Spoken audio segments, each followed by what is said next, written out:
So our next speaker is Jonathan Bar-Orr on how getting a free phone got me to report critical vulnerabilities affecting millions of Android devices. I am so glad you did that. Thank you. Jonathan Bar-Orr, or JBO, is the Microsoft Defender research architect for cross-platform blah, blah, blah. I rented these lips this morning. They're not working. Research architect for cross-platform, focusing on Mac OS, Linux, Android, and iOS research. Jonathan has rich offensive security research on various platforms and architectures, as well as combination of defensive skills and threat research. So without any further ado, Jonathan, take it over. Thank you.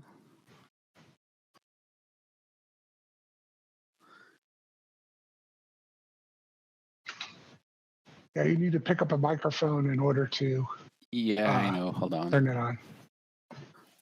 Hold on. Do I pick that with R or L? Come on. I believe it's R. Just the left click. Jesus. All right. Can anyone hear me at all? I can. Yes, we hear you just fine. Yeah, So I do have the mic right now. I think so. All right, Let me awesome. check real quick. Doesn't look like I have the mic, but let me. Okay. I turned megaphone on for you, so it should work. All right, awesome. Thank you so much. So let's go on the next slide, please. Who am I? My name is Jonathan Bar-Orr, or JBO for short. That's my Twitter handle if you ever want to contact. As I was introduced, I'm the Microsoft Defender for Cross-Platform Research Architect. That's basically a very long name, but it basically means that I look at everything that does not run Windows, and that's my responsibility. I do Windows once in a while, though, especially when it comes to the things that intertwine between Windows and other operating systems like WSL and WSA. And I released some cool blog posts this year on all of these platforms. The Chrome OS one will be released soon. Next slide, please. Well, how did this get started? I relocated to the US back in 2017, and I'm an Android user, so I relocated with the same old Android phone that I had back home. And my carrier, who shall not be named, decommissioned 3G and transitioned into 5G, right, with all the cool stuff that it brings. And because my phone didn't support 5G, it basically became useless. So they decided to send me a free phone as compensation. And, my brain started pounding, and I'm like, should I really trust them? And I decided not to trust their phone blindly and actually see what's inside and buy myself a new phone and play with the old one. Next slide, please. So when exploring a brand new phone, you can do a bunch of stuff. But first, the easiest things, I decided to look at apps. And I discovered that there are tons of system apps there. And one of them seemed to be bundled with something called DT Ignite, which is an advertisement framework that might install new apps on your phone silently based on your browsing habits. It sounds terrible, but I'm actually not here to talk about that. I'm here to talk about something else that I discovered. So I discovered tons of stuff, but one thing in particular caught my eye, and that was something called a device health app. And it's a system app and had tons of permissions, and that's our focus for today. Next slide, please. Just some background if you're really unfamiliar with Android. Android apps are conceptually archives. They're not really archives, but you can think of them as archives, and they contain various files. And those files are resources, code, metadata, digital signatures. They're all separated by design and are basically different files. And one of the most important sections there is called the manifest, which contains metadata about the app name, version, activities in it, as well as permissions. And the first thing in any Android app analysis is to examine the permissions that it has. It's saved under Android manifest.xml as a binary data, but any basic Android analysis tool translates that XML to a human-readable text. So just some background. Next slide, please.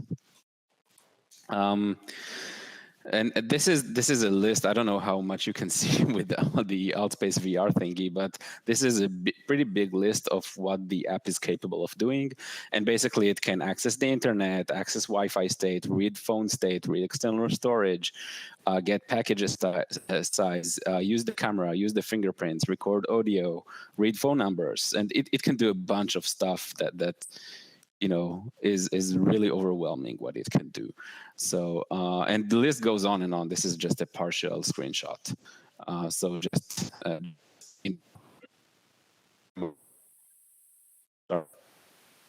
slide, please. So when you look at the activities, they're also in the manifest XML file, the thing that shows the metadata of the package.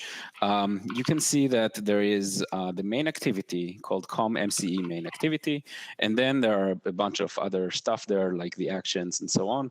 And the thing that caught my eye is the last two readable lines, the one that says browsable, and then it has the Android scheme MCE digital. So this is basically like the main activity, and it's browsable. Next slide, please. Browsable activities, the app registers a new schema called MCE Digital, right? And basically, when the schema is browsed to, this is an Android feature, right? The main activity starts. And this is, for example, how when you open like a Zoom link, Android knows to start Zoom with the right parameters. It's basically a way for an app to say, hey, I want to register that schema, and whenever that schema is accessed, please wake me up. And this is the first obvious foothold for a logical remote code execution. Mentally, that's how I imagine it in my mind. And sometimes an attacker can pass malicious data with a schema that will be parsed by the activity, like a buggy schema, URL, get parameters, info. And the next analysis goal for me is, well, what does the app do once it launches through the schema? And can I give it any meaningful input, right, from the URL that's being accessed? Next slide, please. Something about web views, if you've completely been living under a rock in the Android world. In Android, web views are basically components that can parse and present web contents, including JavaScript capabilities. So they're like almost mini browsers, if you will. They're useful for app developers, especially for engines that use them extensively cross-platform, right? So if you want to write an app and make it available in Android and iOS, you can use that, and the WebView is a component. Well, React will do that, but WebView is a component that will be used extensively actually to run that app. And a lot of apps rely on WebViews. That's not very, very new. And, a security question is that granting WebView capabilities to do certain things, because a lot of apps are, relying on WebViews, granting the WebView capabilities to do certain things is quite problematic. Like, think of unlimited file access from something that behaves like a browser, right? And a plausible scenario is that an attacker could actually inject malicious code into the WebView.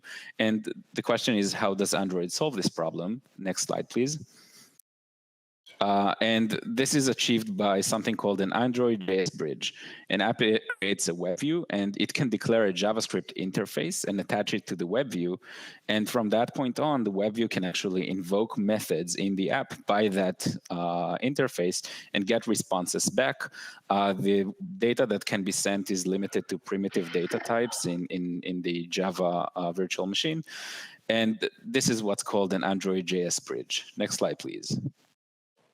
This is a toy example of Android JS bridge. In the first part, you can see Java code that will run in the Java app on the Android device. And you can see that I declare a class called JS interface. I have to declare something called JavaScript interface. That's an annotation to a method. And then the method actually just adds 2 numbers. So nothing scary here. And you can see that I had to do 2 other things. Given a web view, I had to basically enable JavaScript. Then I basically add JavaScript interface with that instance of that class that I just said, and expose it under name. In this case, I expose it under some name. And then the web view can run JavaScript. That's the lower part of the page here. And it will basically invoke window.someName.addNumbers. Just invoke it like that. And the parameters and everything will be sent from the web view to the Android app, and then basically invoked. And I can also get the result. So this is how you add two numbers with an Android JS bridge. Slide, please. Only methods, this is something, just a little more background on Android JS bridges. Only methods that are annotated with the JavaScript interface annotation, you've seen that 2 slides ago, can be invoked starting API level 4, which is ages ago. Otherwise, you get this funny vulnerability where the web view can do windows.name.getClass.forName, whatever, and you can basically get the runtime.exec method.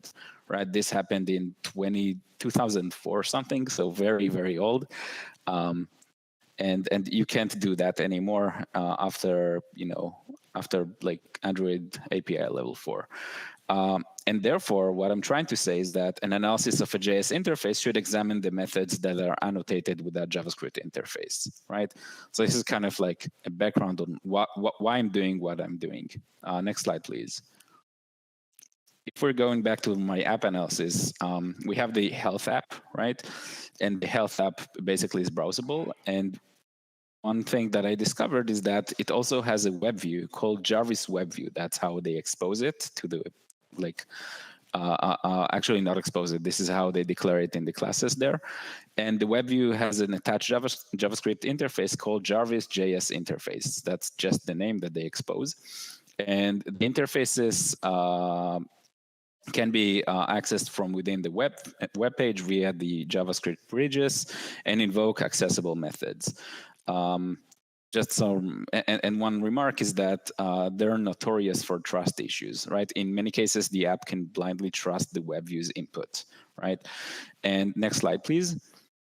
This is a kind of like a code blurb of the annotated methods that I found. You can see 3 out of 4 of the annotated methods, and I'll explain why I added the third one as well. The first one is called init. It gets a string, and it basically saves something that while reversing the thing, just called callback name. The second one is called request. It gets a string, and it calls super.requests with that string. The third one is called send response, and it's not annotated, so you can't really access it from the web view. And the fourth one is called window close, which is not very interesting, and I'm not going to talk about that at all. Slide, please.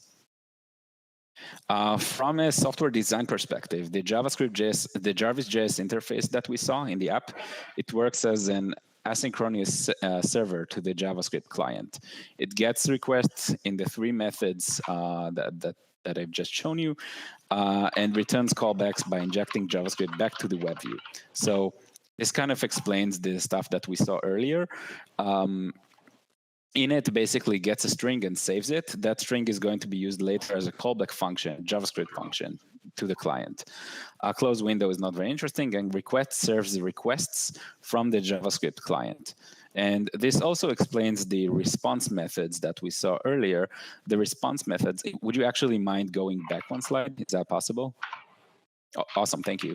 So the send response method that we saw is going to be invoked later by the app when it's ready to send a response. And if you can see the code there, I know it's a bit difficult, but basically it's going to build like a URL that starts with JavaScript : and add some JavaScript code there. That also includes the callback name, by the way, and basically inject it with load URL. That's the last line in the third method here. So next slide, and then next slide again. Thank you. The request method is, the request method actually invokes the superclass .request, and the superclass for that Jarvis JS interface is just called service transport. And after some unimportant tasks, I examined what it does, and it will treat the input string as a JSON object, and it extracts some members from it. Those are the 4 members. First of all, there is context, which I think of as a request ID. Basically, in an asynchronous model, when you have a client and a server, the client needs to supply, or in some way there needs to be tracing of some request ID. So that's the context, basically. Service is a service name, more on that later. Command is an integer, effectively it's a command number, and data is effectively the arguments that are sent with that command. Next slide, please. And when you start to take a look at the services that are implemented, again, let me remind everyone, if I have malicious code that runs in the web view, I can basically invoke the Jarvis.js interface methods. One of them is called request. And with request, I can actually invoke services. And what does that mean? So I started reverse engineering that thing, and there are many services that gets registered in a global table. I won't bore you with the gory details too much, but basically there is some global table services that are saved, and each service declares its exposed methods, maps them to command numbers, along with the argument names and types it expects. And the entire request is being translated on the fly with JavaScript reflection, with Java reflection, sorry. And each request can also invoke the send response methods that we saw earlier to actually bring back, like return a response to the client. Next slide, please. Some of the invocable services that I saw, this is a very partial list of interesting services that are accessible from the web view. One of them is audio. You can control audio on the phone, including peripheral volumes and stuff like that. Camera, you can take silent camera pictures. Connectivity, you can basically control Wi-Fi, Bluetooth, NFC, and whatnot. Device controls many aspects of the device. I also found a command injection there, more on that later. Location, you can access GPS and whatnot. Package manager, you can control packages, you can install new apps, which, by the way, because you're a system app, you can do that silently, so not great. So basically my understanding is that he who controls the JavaScript controls the device. If you're able to get malicious JavaScript code into the web view, you basically win, because it can do a lot of those stuff and many, many more. Next slide, please.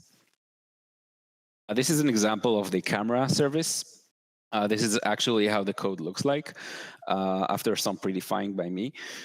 You have basically all services must implement something called set service methods map. That's what I referred to earlier as kind of registering their own methods. And you can see that there are two methods exposed here. One of them is get camera list, and the other one is capture still image no preview.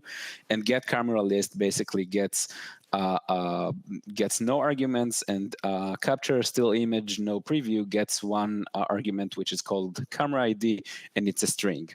And there is another class called IPC, which maps the method names to the actual numbers. So method number 0 is get camera list, and method number 1 is capture still image no preview. That's just an example of how a service looks like, and then the service can implement those methods however it sees fit. Next slide, please. Well, one of the services in device specifically this is just a command injection that I found. I mentioned that 2 slides ago. One of the services that gets an activity name and tries to stop it by running the following command: am force-stop, open quotes, activity name, close quotes. And guess what happens with the activity when the activity name has quotation marks? So surprise, surprise, if the activity name has quotation marks, you can basically run arbitrary commands, right? So this is kind of a command injection. Just in case I wanted to take control of the device even further, this would basically allow me to, if I'm able to run malicious code in the web view, to inject arbitrary code to run as the device health app, which is a system app again. So this is just one minor thing that I found. Slide, please. At this point, I was pretty convinced that this is big, and I assume that a JavaScript injection is possible somehow to the web view. And if we assume that, we can control the phone with all the services, and we can abuse the command injection or simply do other fun stuff like taking camera snapshots, turning on the microphone, all the fun stuff that you see in the movies.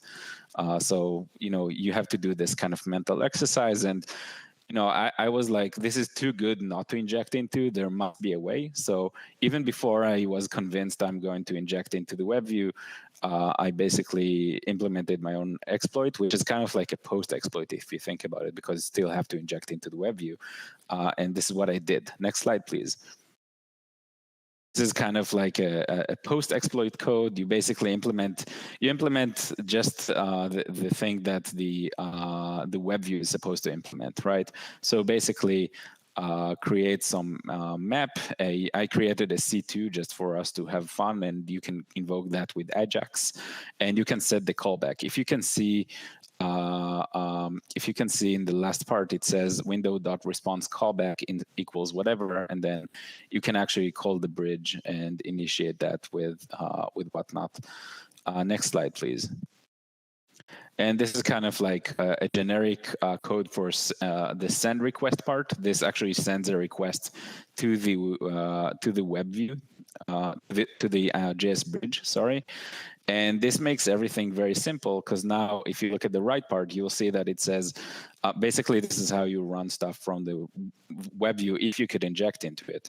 You basically do exploit equals new exploit, and then exploit.camera get camera list, exploit.storage do whatever, and so on. So you can just invoke those methods freely. As I said, you can basically control the phone. So I prepared that, and I basically patched the app just to see that it works, and it works well.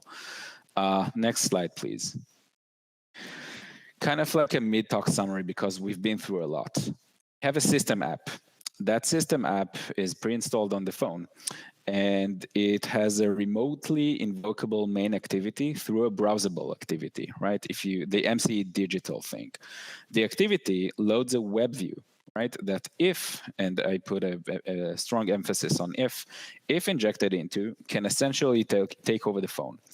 And we can build an exploit code that does just that, but can we really inject into the web view? That's the question that I had in mind, and that's the $1 million, 1 million vulnerable Android apps devices question. Next slide, please. Well, my first attempt to inject was that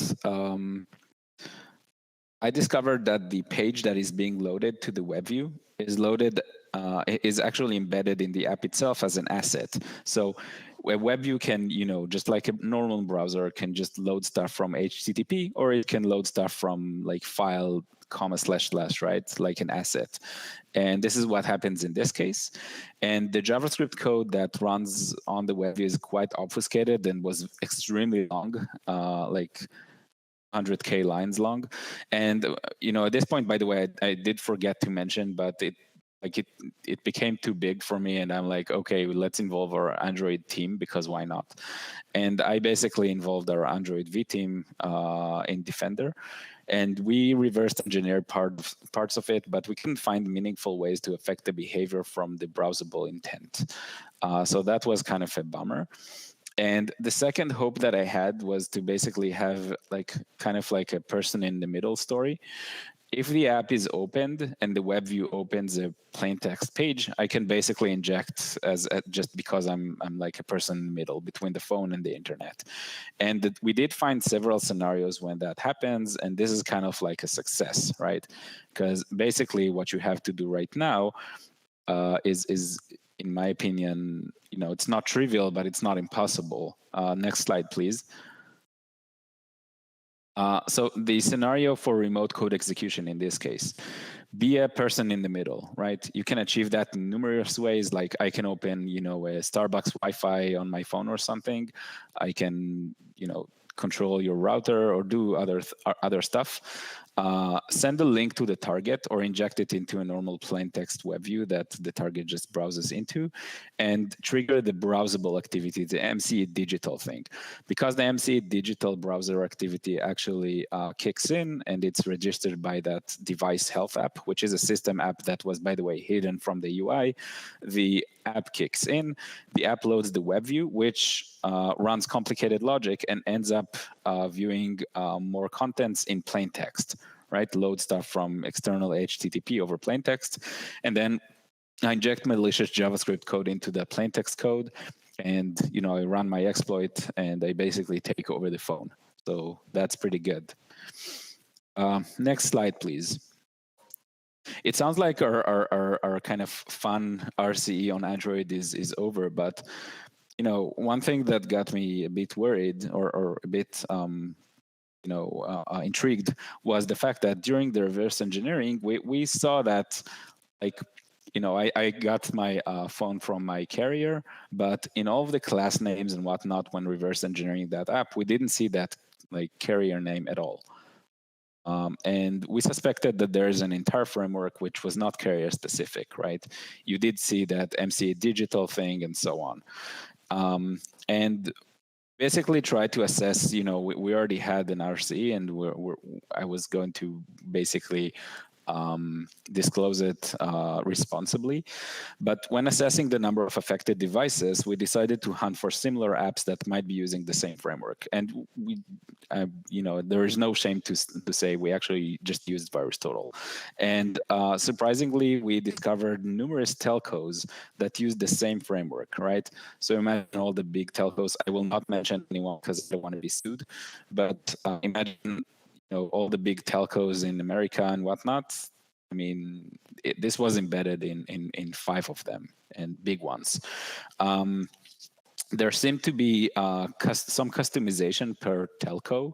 So one telco might have certain features, and a different telco might have other features, obviously besides the app name and logos that are used and stuff like that. And not all apps were susceptible to like the person in the middle tag, right? Some of them actually did not load external code from plain text. So the remote code execution part didn't work. And one thing that I also discovered is that besides those 5 telcos, there are certain apps that use that framework that might be installed by phone repair shops or for trade-in purposes. So if it wasn't clear, the device health app is supposed to basically make sure that the camera is working, that the microphone is working. This is why it needed all of those permissions. And basically, some of those telcos pre-install it in the firmware, right? That's what I've got initially. But we also discovered that there is a specific app that can be installed by repair shops. And sometimes they forget to uninstall the app after you get your phone back from fixed and whatnot. So this is another issue that we saw.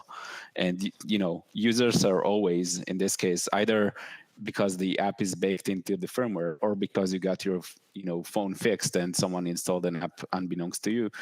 End users were always, to the best of my knowledge, unsuspecting that this thing even existed.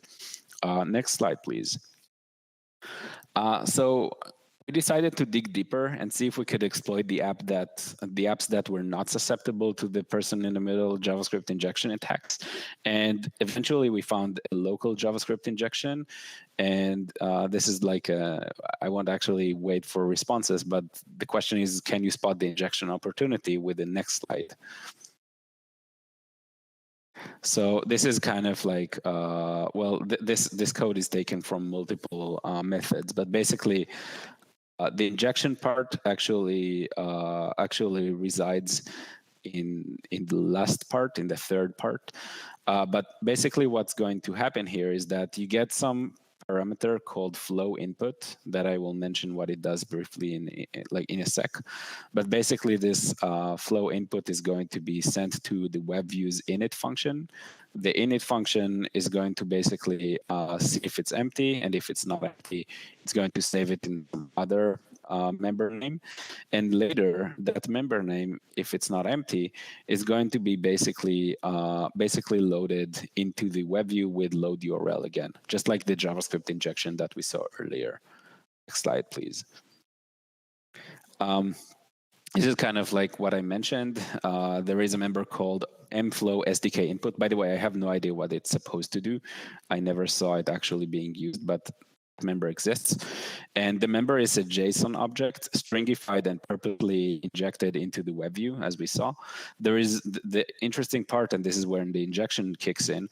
There is no string sanitization on the string itself. Which means that we could inject it into the to control that member, right? If I can control that member, I can actually inject JavaScript into the web view locally. And the member is initialized very indirectly, like there are 4 or 5 different classes there, by the intent that creates the app.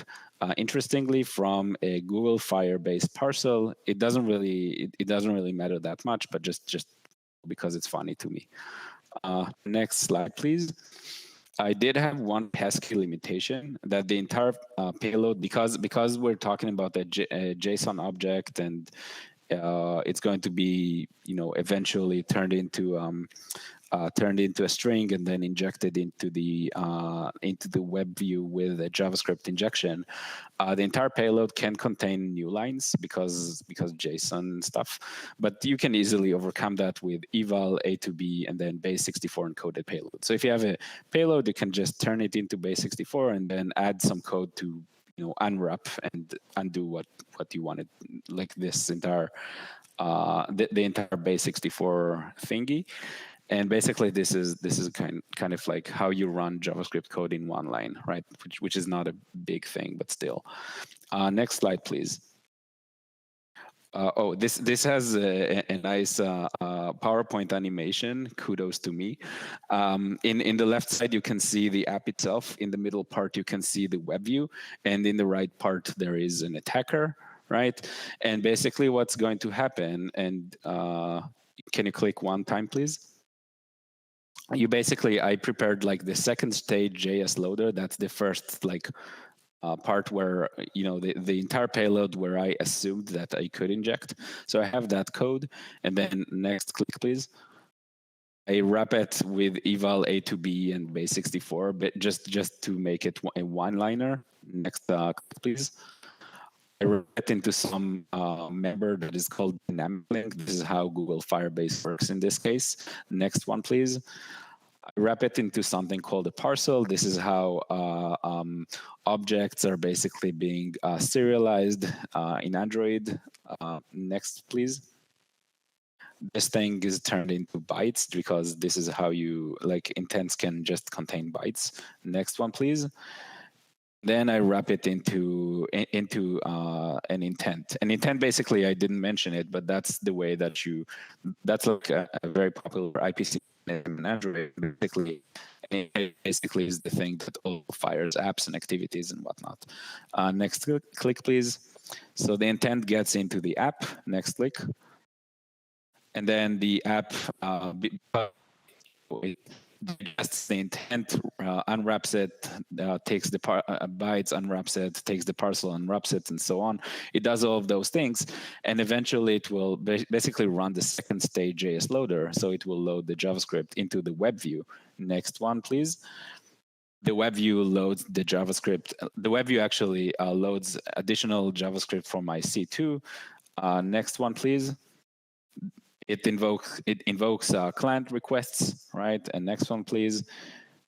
It provides responses. Also, by the way, if you want to take pictures of the cameras or turned on the microphone and whatnot, this all works well. So, and I mentioned here local injection because if it wasn't clear, to fire that intent with the very specific bytes inside, you have to be running as an app side next to the system app, that the device health app, but this is still considered an elevation of privilege for obvious reasons. Like your initial app doesn't have to have any permissions, and if you can inject and do all of those things, then you can basically take over the phone. Next slide, please. This is my exploit code. I won't dive too much into it, but you can see in the first part that I basically take the JavaScript payload. I basically add some code to embed that payload into the web view itself by just inserting a new script element and loading the source from my C2. And basically, I had to append one code at the append an extra quote, and then I just put A's there for fun. And the idea behind that is that, this is how the JavaScript injection works, right? Like it takes my input and treats it as a string with quotation marks. So if I finish a quotation, I can actually inject more JavaScript stuff there. And then basically the second part was to encode everything into a single statement that's just, base 64 encoding. Next slide, please. And this basically is kind of, oh, and in the previous slide, sorry, can you go one slide back? I apologize. The thing that has the red rectangle is basically where the other injection kicks in. You basically have to put like a single quote, right? This is where the JavaScript injection actually kicks in. Flow input member that we discussed. Sorry, now next slide. This basically continues building the entire thing. I built something called the dynamic link data. And basically in that dynamic link data, the only thing that actually was meaningful is building it eventually as a parcel. And then the parcel I have to embed into, like I have to marshal it, it turns into bytes, and then those bytes are basically embedded in the app itself, in the intent itself, I apologize, as the COM Google Firebase dynamic links, dynamic link data. That's the last part of this right here. Next slide, please. This is a recording of the local injection. I hope it plays well. Can you please try to play it? Let's see how that works. Okay, so on the left side, you can see the two, we actually had two servers for C2 for other reasons. And then on the right side, you can see the check app. This is just like, and this like our POC app that injects into the system app. The system app, by the way, doesn't have to be turned on. I just like turned it off. That's fine. It doesn't really matter because we can always start an intent. This will basically start an intent, and on the left side you can see that it actually starts getting data, right? So this is basically how our exploit works. This is our recording. Next slide, please. Okay, responsible disclosure. We disclosed everything to the company that maintains the framework itself, like the entire SDK, as well as all the telcos that were involved. There are 5 in total. I can't give an exact number, but we're talking about millions of Android devices with vulnerable system apps affected by bugs ranging from full RCE to local EOP. And it took a lot of months, actually, because this is quite problematic. Like, you can't really even remove system apps, from your Android phone. At least, my grandma kind of users can do that. And we basically released details in coordination with everyone involved to make sure that no end user is put in danger, because releasing new firmware and basically make sure that everyone updates and so on is very painful to those telcos. And we also constantly work together with Google to actually improve Google Play Protect and spot similar bugs automatically. This is kind of interesting. Those apps, those device health apps, or that SDK actually was in Google Play, and it still is, by the way, in the Google Play Store. And Google Play has basically something called Google Play Protect, which scans your apps against evil and also vulnerabilities. But they simply didn't have good handling of that vulnerability class, like vulnerabilities that involve JS interfaces. So we are working with Google on that. Next slide, please. Resolution. So disclosure happened around September 2021, but it took more than 6 months until user risk became sufficiently low for public disclosure. And this is just my take on the thing. One of the main problems is that those were system apps, right? I don't want to use the term bloatware, but I already used it, so let's call it bloatware. System apps are baked into the device firmware image. You can't turn them off. And there are many unsuspecting users. Like, I bet if some of you are Android users, like, I'm willing to bet that you don't know at least 30% of the system apps that are installed on your phone at any given time.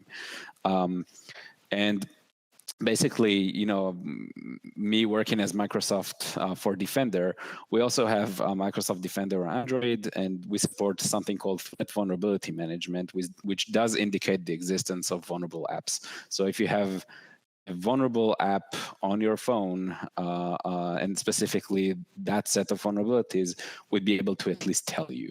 So, you can't uninstall the system app, but that's a good start, I think.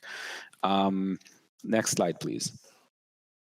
And a quick note for Android developers.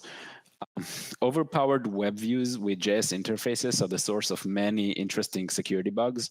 And apps, as I mentioned before, sometimes just blindly trust input from the web views, right? You have a web view and you have your app, and the app simply trusts it without thinking whether it could be injected into or not. And that's one thing. So whenever you develop an app, be mindful of those things. If you implement an asynchronous client-server module by JavaScript injection, then please don't do that. It's really a bad practice, and there are good APIs that are included in Android X web message listener specifically. Google pointed that out, and we actually look at that code, and the entire serialization is, in my opinion, pretty flawless there, unlike injecting JavaScript and not sanitizing your strings. So use your own API and don't develop something from scratch. And again, and this is like a recurring theme in cybersecurity. If you're forced to inject JavaScript, sanitize your inputs. That should be obvious. Next slide, please. These are kind of conclusions. System apps, in my opinion, do not get enough attention from the security industry. They're especially bad because they can't be easily removed. End users never suspect they have all these apps to begin with. Bloatware, that's what some of us call them. I did mention other suspicious-looking bloatware that were also installed on that phone, but I didn't pay too much attention to them. I just really need to find the time, to be honest. But I bet there are other things in that phone as well. And there are special thanks here to the Android V team that worked with me, which is Sang-Shin Jung, Michael Peck, Joe Manser, and Apurva Kumar, and the entire Microsoft 365 Defender research team. And with that, I'm done.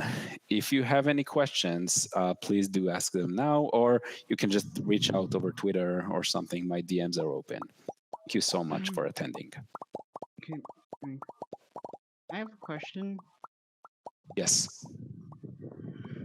So this is so like the device thing is like, is it like one of those system apps that come with Android, or is it one of those carrier system apps like the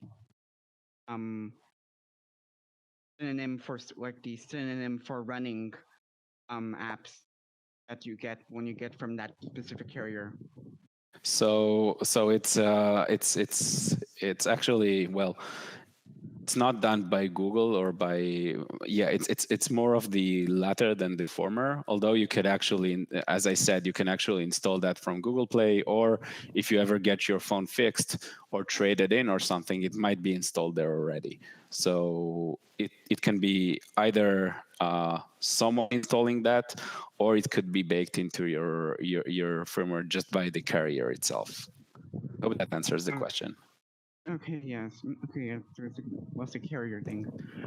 Yeah, that's why I mentioned those telcos. It's done, well, not by the telcos. They're actually just using that other company that developed the SDK with customization. But basically, the telcos are kind of responsible for that in this case.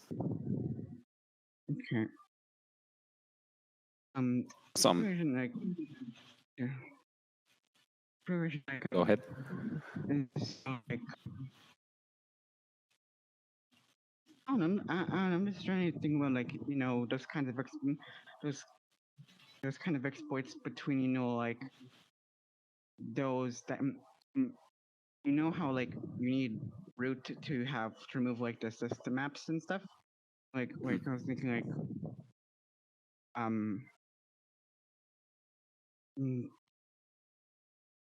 how actually how I mean, if you run as root, is it yes, more you can uninstall those system no, apps. I mean like is it I mean like is it just is it main is it doesn't it does the exploit doesn't really have any practical use for other things other things or just threat actor stuff. I mean, generally, those kind of exploits could mostly be used, in my opinion, for bad stuff. Could be like an NSO kind of level exploit where someone remotely can just hack your phone. Also, because it's a system app, in most cases, it can actually install apps silently, which a normal app, if you try to install an app, it would actually pop up and at least ask the user for permission. But as far as I remember, not for system apps. I mean, it's hard for me to say. Exploits are usually used for either bad guys or for educational purposes. In this case, we actually, go ahead. Because like I know like no because no like there's those exploits are used for they're using they're used for an exploit chain. You mean you mean like for jailbreaking and stuff like that. Yeah, that's what I'm saying. The difference between the exploits is it also is it more of an can it also be used for that, or is it mostly just for the really really bad stuff? Well, to be honest, I think mostly not for that. I mean, for jailbreak, you'll have to run as root normally, or flash a new a new bootloader or whatnot. This is not this kind of exploit. This exploit, I mean, it is beneficial in some cases to run as a system app, but like it's not running as root. Right? Oh, okay, yeah. So it's not really useful for that kind of stuff. More so just.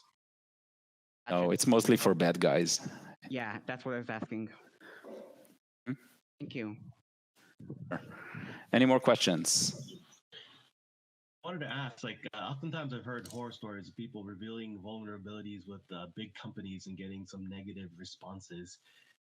Did you get any kind of negative response from big telco companies when you kind of revealed to them that there's this kind of vulnerability on their product? Good question.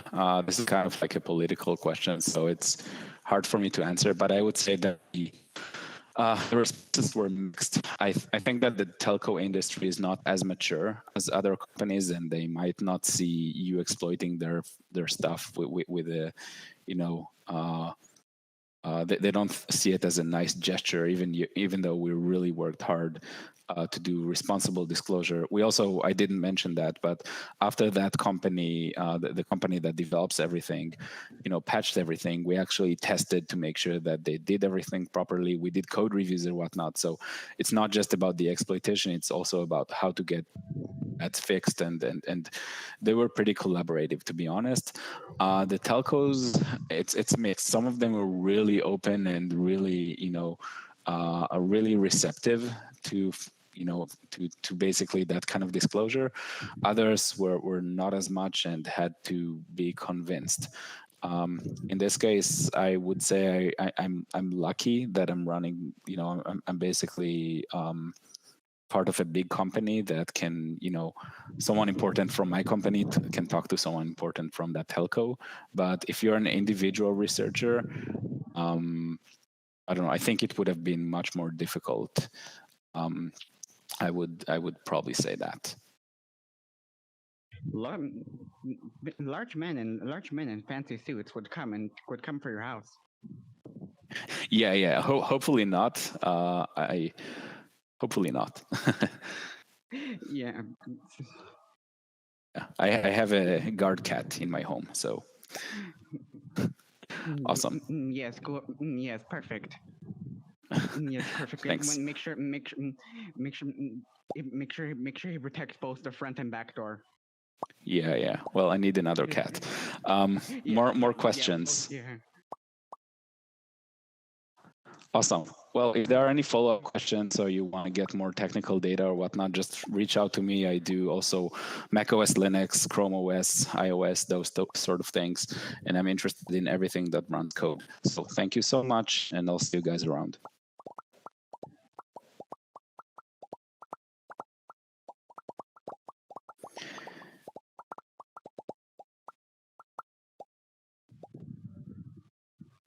Thank you, Jonathan. Give our speaker a warm round of applause. We've got roughly 10 minutes to our next speaker, so good time to take a bio break and choose with the people that are here and network, and then look around for Easter eggs, and we'll see you back in about 10 minutes.